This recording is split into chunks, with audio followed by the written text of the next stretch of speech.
All right, and again, good afternoon. Welcome to today's webinar, Prepare for Impact, Business Intelligence Part 2, Implementing Business Intelligence. My name is Brian Munson. I am the Business Development and .coop Sales Manager for NCBA CLUSA. I will be your moderator today. The webinar is co-hosted by CoMetrics. They are a member of NCBA CLUSA, and they do fantastic work, and we're very happy to have them with us.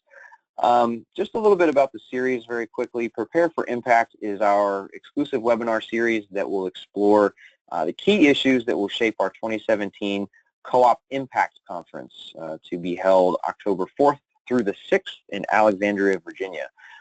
Given the role that business intelligence plays in the economy, we really wanted to open up this discussion to our members.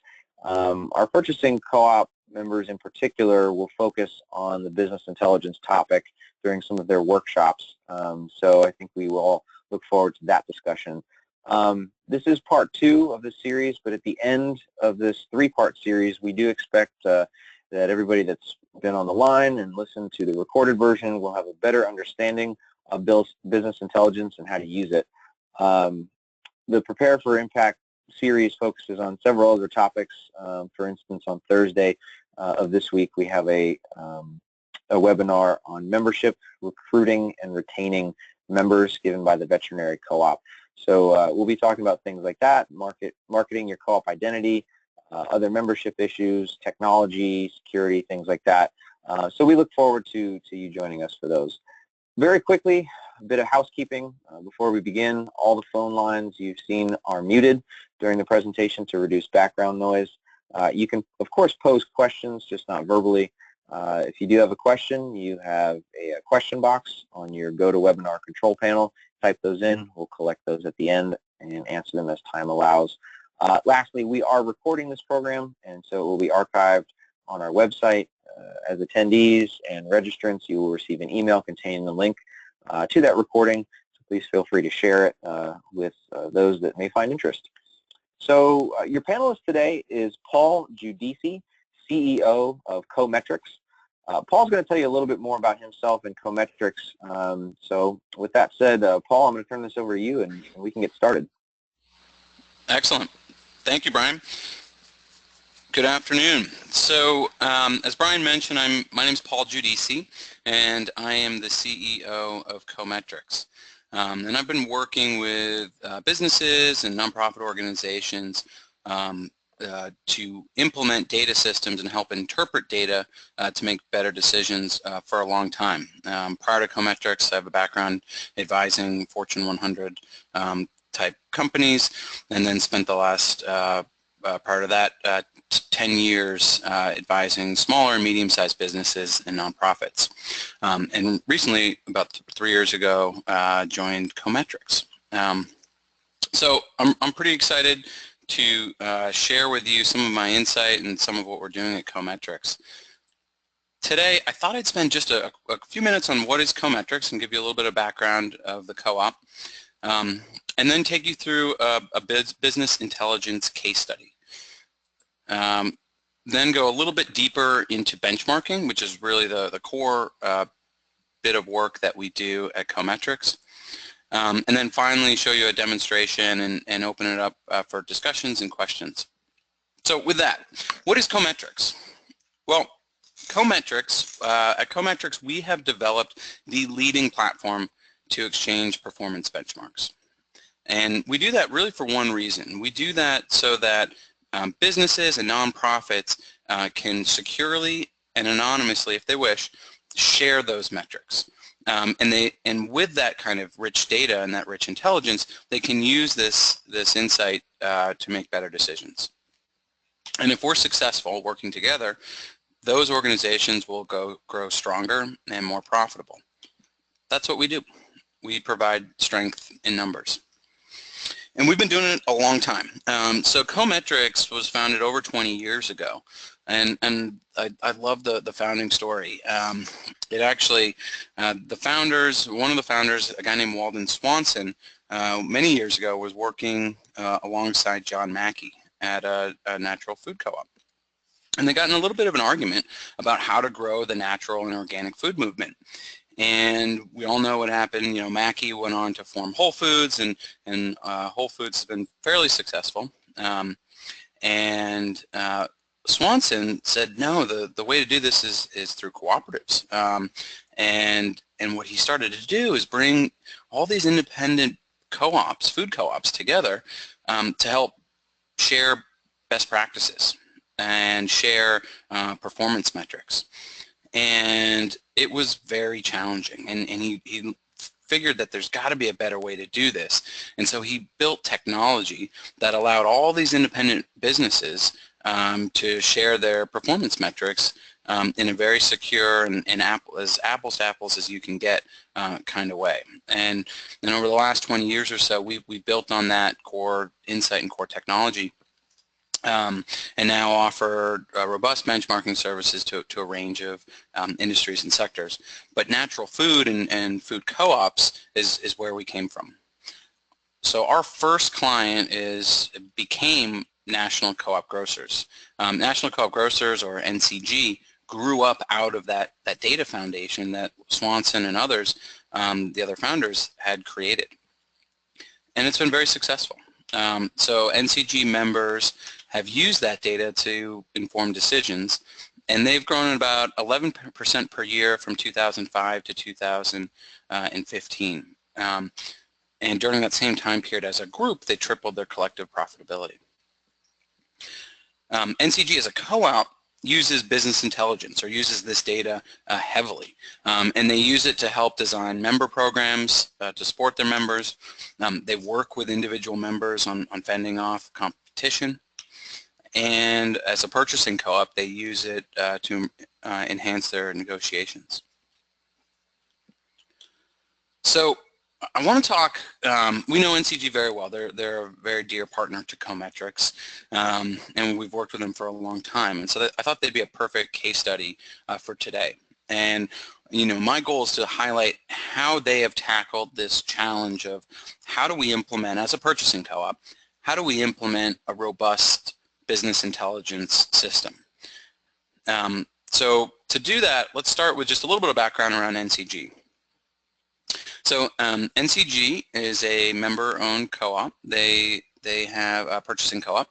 There are about 150 food co-ops that are members of NCG. Those food co-ops operate about 200 stores pretty much across the U.S. in 38 states. They do over $2 billion of retail sales per year, and they serve over 1.5 million member owners. So we've got co-ops on co-ops on co-ops. So CoMetrics is a co-op serving National Co-op Grocers, which is a co-op serving consumer-owned co-ops. NCG has invested in business intelligence in a very successful way, and they do that both on behalf of the purchasing co-op, but also on behalf of their members. And so they are aggregating everything from weekly sales data, so overall sales performance at the store level, detailed POS data in partnership with SPINS, looking at category and product trends, purchasing data in partnership with LBMX. They have very granular data on what their stores are purchasing, and then financial benchmarks and sustainability metrics. So financial benchmarks is where I'm going to focus here in a minute. Sustainability metrics, they use, it's an initiative where they show how efficient each store is and provide benchmarks around sustainability. So focusing on benchmarking, this is really where I wanted to spend the time, because this is what we at CoMetrics know the most about, and this is where we have partnered with NCG on. What we've done is built a platform in partnership with NCG to aggregate performance metrics, primarily financial performance data. So we are getting a whole lot of detail that I'll show you in a second across up and down the P&L, the balance sheet, and then a select number of operating metrics. Each store submits that data to us every quarter, and then we aggregate that, and then we share it with the team at NCG. And there's three primary reports that I'm going to show you on our new platform. The first one's called the CoScore matrix. The second is a benchmarking interface, and the third is a trends interface. But before we go there, I want to take a step back. So, we're talking about business intelligence and how do we implement. And I think it's important to ask the question, why and what is this? So, benchmarking. What is benchmarking? Anytime I want to answer a question like that, I go to Google, and Google often points me in the direction of Wikipedia. And I really like this definition. So, benchmarking is the process of comparing one's business processes and performance metrics to industry bests and best practices from other companies. Okay, so there's a lot there, and I want to unpack a couple components. First, it's not just about the data. So yes, performance metrics is a key component of benchmarking, but it's also using that data and sharing that data in a way that you can get to business processes and some of the qualitative components. And from that, we can derive what is an industry best practice and share that with each other so that you can grow stronger. And you need the two. You need the metrics, but you also need to understand what happened to arrive at those metrics. Another definition I like from CH Consulting Group, external benchmarks provide the added advantage of comparing your data against competitors. Without external benchmarks, an organization and its managers can only rely on itself. I mean, this is huge. I mean, where else can you aggregate data from your competitors and then view it? It's a really sort of simple concept that is very powerful, and I think it broadens, especially for a smaller or medium-sized independent business or co-op. It really allows you to broaden your perspective and take a more national or even regional view. So why do we benchmark? Building on that comment around getting a broader view, when you look at, these numbers are made up, but for a given purchasing co-op or buy group, let's just say an average member has, I don't know, $25 million in sales, and then the mainstream competitor has $500 million. For NCG, maybe that mainstream competitor is like a Whole Foods or a Trader Joe's or a Sprouts. Those huge national organizations that are collecting a ton of data. So that $500 million of sales represents purchasing transactions from customers. They're collecting data on customer preference in terms of product and category. They're collecting data on price sensitivity. Within that $500 million is a really rich view of the market. Comparatively to a specific member, they're looking at $25 million worth of sales. Much, much narrower view. Now with benchmarking and combining that with the power of a purchasing co-op, you can actually tip the scales and provide an advantage to independent businesses by aggregating the financial data. And so again, total illustrative estimate here, but if for this example, purchasing co-op, they have $600 million in sales as a group, they're all of a sudden now getting more insight and more information than their mainstream competitor.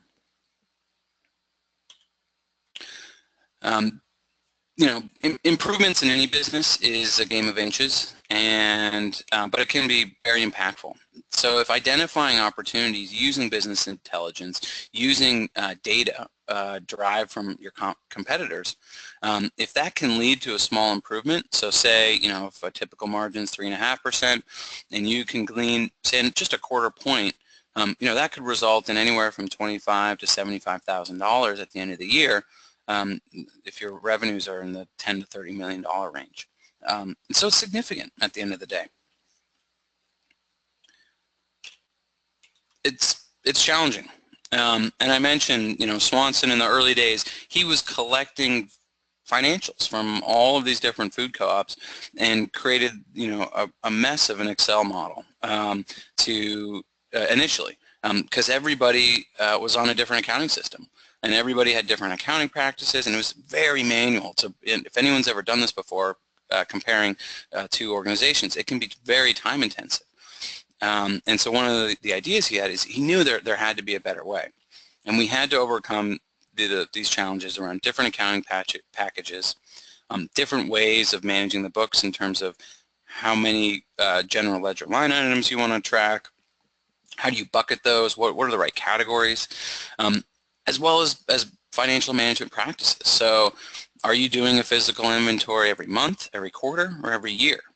And then, of course, with any small or medium-sized business, there's a question of resource and how much time does an operator or a financial team at an independent business have to really focus on this, particularly the process side of it versus the analyzing the results and using that to make better decisions.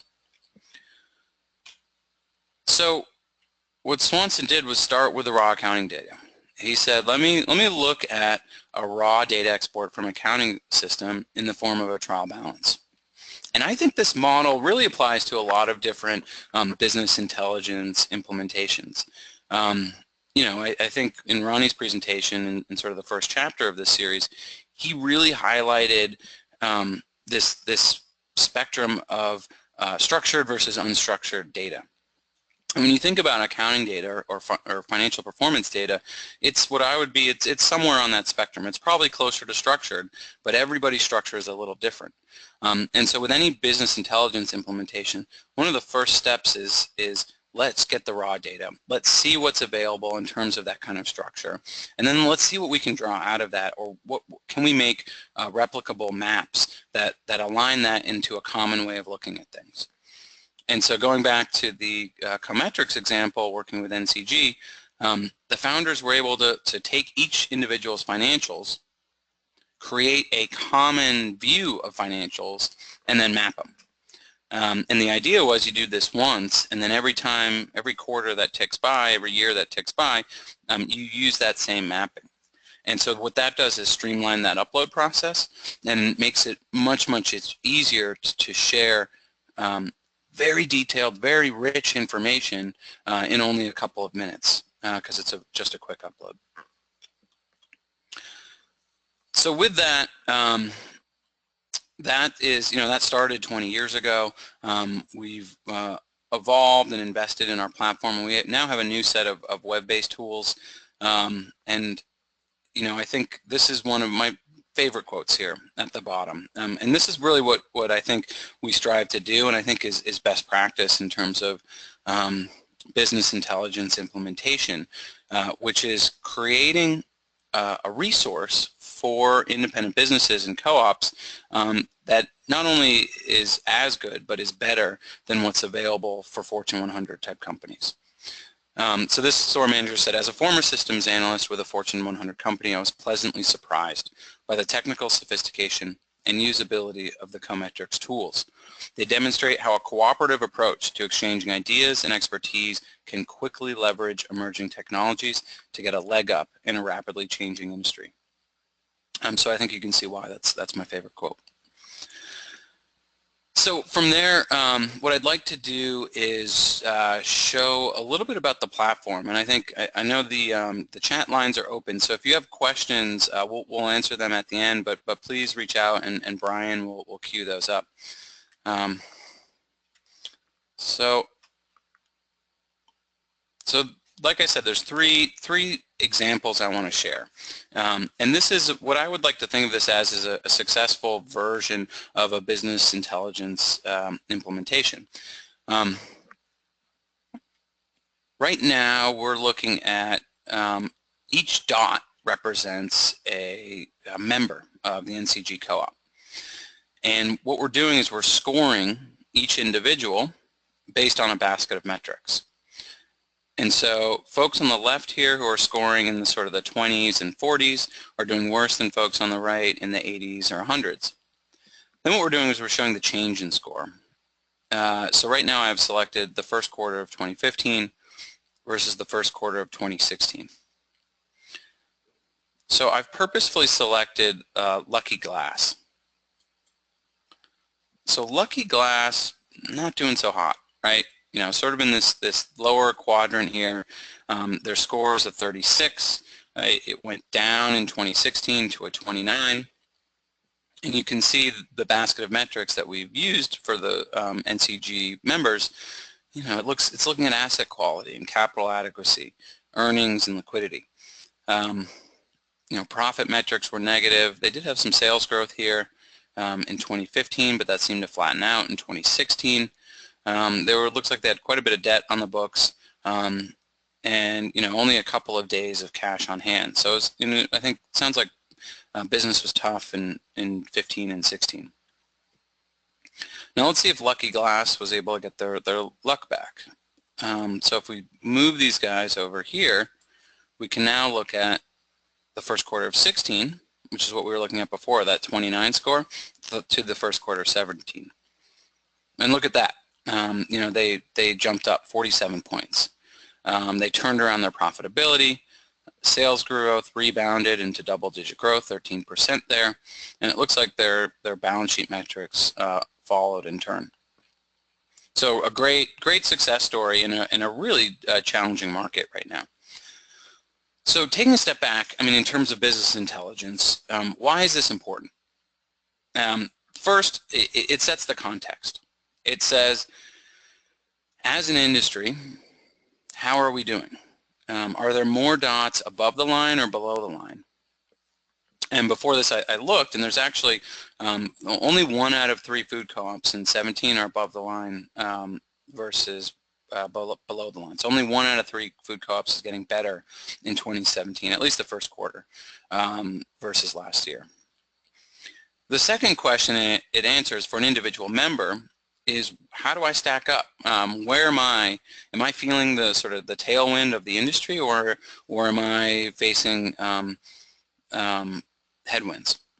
And you know, when you look at Lucky Glass, they're clearly an outlier. So they're doing something different. And this starts to point out what's driving that. And a lot of this green looks at profitability and sales growth. So from there, we'll look at Lucky Glass and say, okay, Lucky Glass is in this top performer range. So everybody on the right here we consider a top performer, whereas the typical performers are somewhere over here. And if we go to the benchmarking, so that's the next, this is the second or the third, and we go search for Lucky Glass, and we're looking at the first quarter of 17, you can see some of those green metrics relative to the top performers. So sales growth was 13% versus top performers were 4%, and the profitability was above top performers. You can then scroll down and see what's driving that. So is it gross margin? Well, it looks like 36%, 36%. Not exactly. That seems pretty spot on. And then here I'm seeing a lot of green in their operating expenses. So that means they're doing better than the top performers. So if you look at here, so let's total operating expenses. We can click on that. And we'll look at it as a percentage of sales, and we can look at the quartiles. And here, let's just zoom in on this image, because I think this tells the story. You know, they were bumping along at 40% of operating expenses, and then they were able to bring that down, and now they're well below the top performers, keeping operating expenses at around 30% of sales. So in a tough market, and grocery over the last year has been very challenging, they've been able to cut expenses or get new efficiencies out of expenses, and as a result have really been able to turn around their performance. So this is an example of when you can implement business intelligence in a way that answers those critical questions around how's the market doing, how do I compare, but then shows you within your business where you may be, there may be opportunities, or you may be doing really well, and you should use that to reward your team.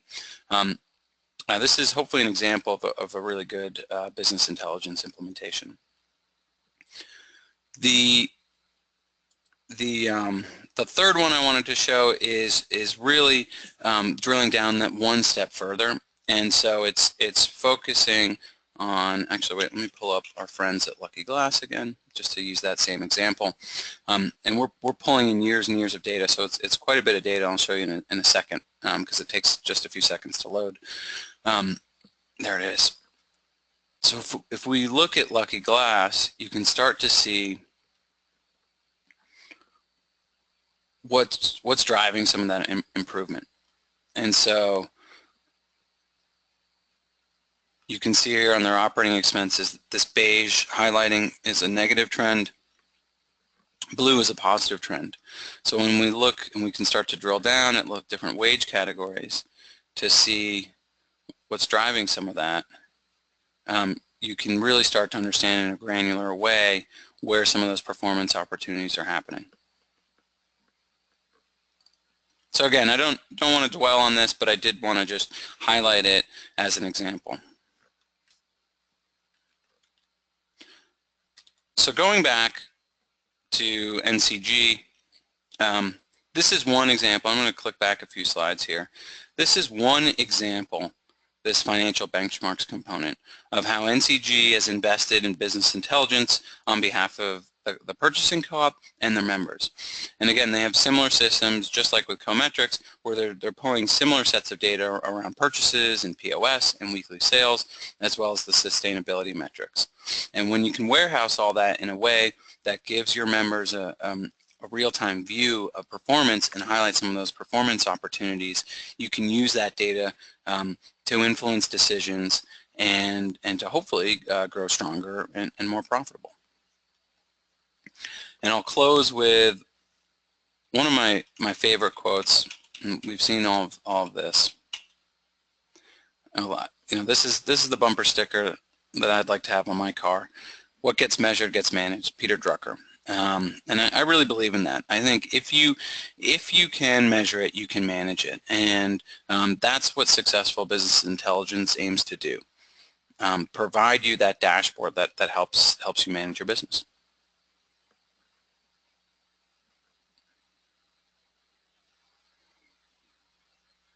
So with that, Brian, I'll pause. Do we have any questions?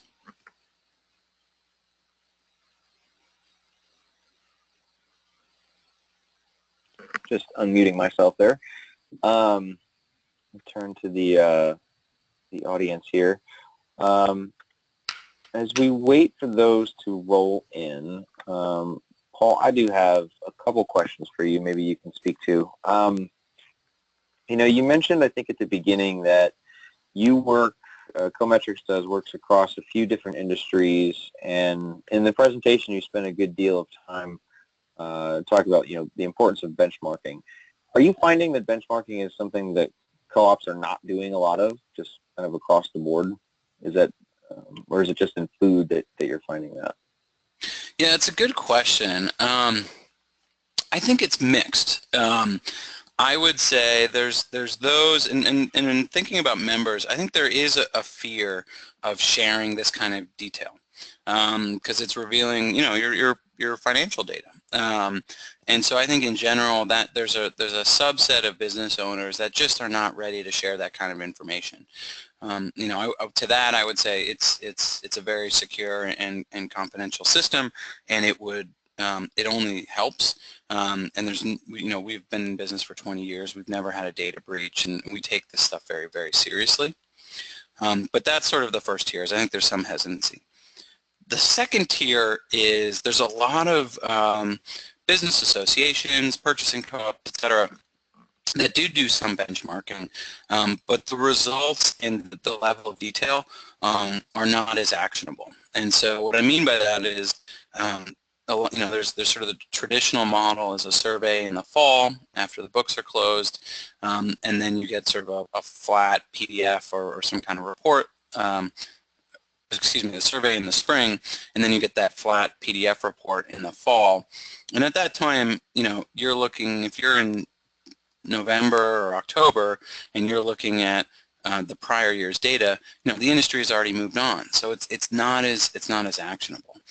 And so, you know, I think there's an opportunity to create better business intelligence implementations using more relevant, you know, timely and detailed benchmarking metrics. Sure. And just to kind of, I guess, follow up on that, you know, you mentioned NCG uses, you know, a few different vendors to kind of get the whole scope of, you know, of their business intelligence picture.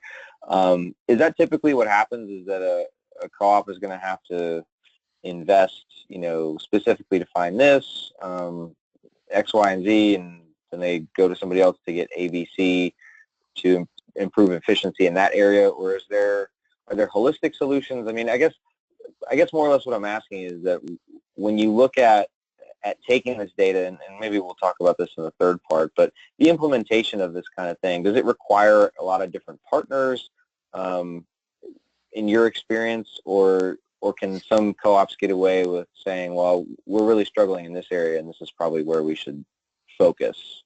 Does that question make sense? Makes perfect sense. It's a really good question. And I think Roni alluded to this in the first chapter, which is business intelligence is sort of a journey, not a destination. And I think what that means is it's hard. This is not easy. There's not a light switch that you flick and this just happens.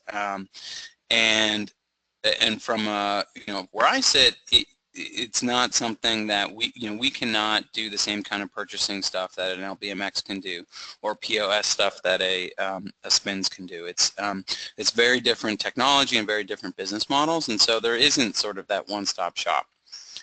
And I know from NCG's perspective, this, like I said, this has been a journey, and I think all these data fit together in a way, but it's not perfect, and they're constantly improving it. So I think, from what I've learned and what I've heard, it's important to adopt a sort of constant improvement mentality, but start with something. And maybe it's just sales, or maybe it's POS data, or maybe it's purchasing data, or maybe it's financial benchmarks, but start somewhere, and start analyzing, understanding the metrics, refining it, improving it, and then move on to the next one. And we can talk more about the technicalities of this, but the idea of this, and I'm not sure it's all 100% there, is that these data streams will then go into one consolidated central warehouse, and that I think that can be really challenging, but NCG's made significant strides in getting that done. Sure, right on. And just to circle back to Lucky Glass a little bit, you kind of outlined their efficiencies really came out of the benchmarking process.